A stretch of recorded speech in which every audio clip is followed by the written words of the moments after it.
So, at this point, are you familiar with the instrument washer? You've used one before, so we understand that we're taking the place of an ultrasonic at this point in time.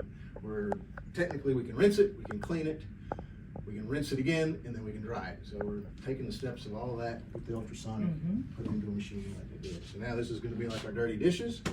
Kind of the same premise behind dirty dishes. So, let me jump into, we'll do that first. So, okay, like I said, we're starting here, chair side. First thing we want to do is make sure that we are clean of anything. Basically, we want to put dirty dishes in here. We don't want to put the crumbs and stuff, as much crumbs as we can stop from going in there. So we don't want any indicator strips or mylar tape, anything that doesn't belong in there except for the instruments and the cassettes. And we are using cassettes for sure, right? Yeah. And then anything that's made to bond to something, obviously we want to remove that too. Because again, this does an amazing job of cleaning burden off of the instruments. But anything that's made to bond to something is going to be very challenging if it's already in the process of bonding to it. What's up, man? How are you? Sorry, I'm late. Come on in. Here to learn.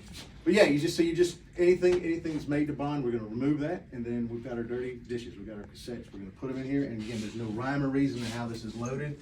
This will be for anything that's loose but weighted. So if you got any kind of oddball instruments that aren't in a cassette, that'll go here.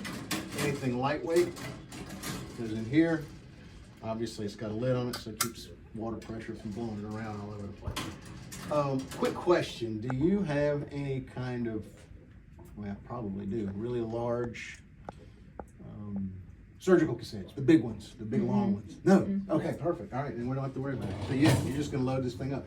So we have a place for our dirty storage, but this can also serve as your dirty storage as well. So if this starts, if these are in flow and both of them are running, then obviously we're going to start storing them up there. But again, as we roll through it, we can just put our dirty instruments in here. We're going to simply give it a good, got to give it a good little slam, shut it like that. Another quick question: is there any chance we can get a little ultrasonic in here, just a tiny one? Little one, just to get any, because we don't want to put burrs in here, and I don't know that you're. No, we don't do burrs. Okay, good. Is that what is that? That's the handpiece. Oh, we have a tabletop ultrasonic that's going to be moved over. Okay, perfect. Just for anything, dentures or anything like that, Yeah. that you don't want to put in here, just something for that. And then again, in the event, I mean, most burrs are not even reusable, but a lot of people do. We don't want to put burrs in here. Two reasons: we don't want to mix the metals. And the second thing is, those little rascals get in there. They'll go through and get into the circulation pump, and it can just wreak havoc. So we just try to avoid that. So now we're going to shut the door, and here's your options. You have a P1, which is your rinse, a P2, which is your regular wash, and a P3, which is your heavy duty wash.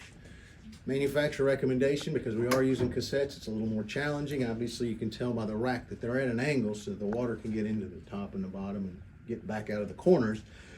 But ultimately what we want to do is just, like I said, just make sure that, where did I just lost train of thought? P1. P1, yeah. So again, with the P2 and the P3 is our recommendation using that. It's a little bit of a longer cycle, and I'll give you a little breakdown on what's happening.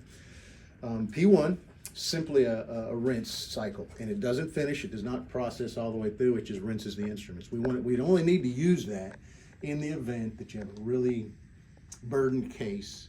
You don't really want, if you don't want to have to go over here and rinse everything off, you could pop that in there, run that rinse and hold, and then it knocks the burden off, so then it's ready for a wash cycle afterwards. P2 and P3, technically the way it's written in our information, our IFU, the P3 will be for loose instruments, which this is even set up for loose instruments. It's always set up for cassettes. But the difference again goes to the difference between the P2 and the P3 is there's an extra. Actually, it runs a rinse cycle first, and then it runs an extra cleaning cycle while it's processing. So it's about a 10-minute extension on the cycle, but it's much more thorough than the P2.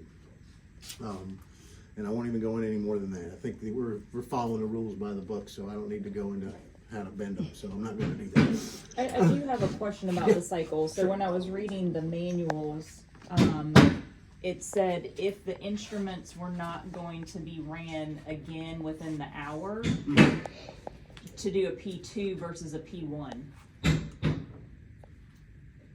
Like, we've used P1 as a rinse and hold that, okay, it's 4 o'clock, we're gonna put them in there, P1, they're in cassettes, they're not ran on a P3 till 7 a.m. the next morning, and then sterilized.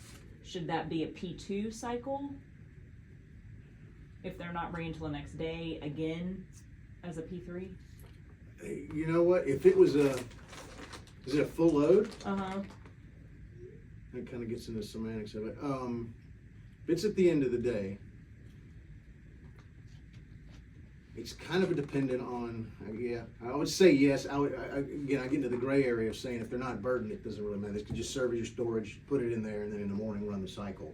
Mm-hmm. But I'll be honest with you, I've dug before. I didn't dig that deep to even see that. So, I mean, again, I know. No, but I see I understand what's going on.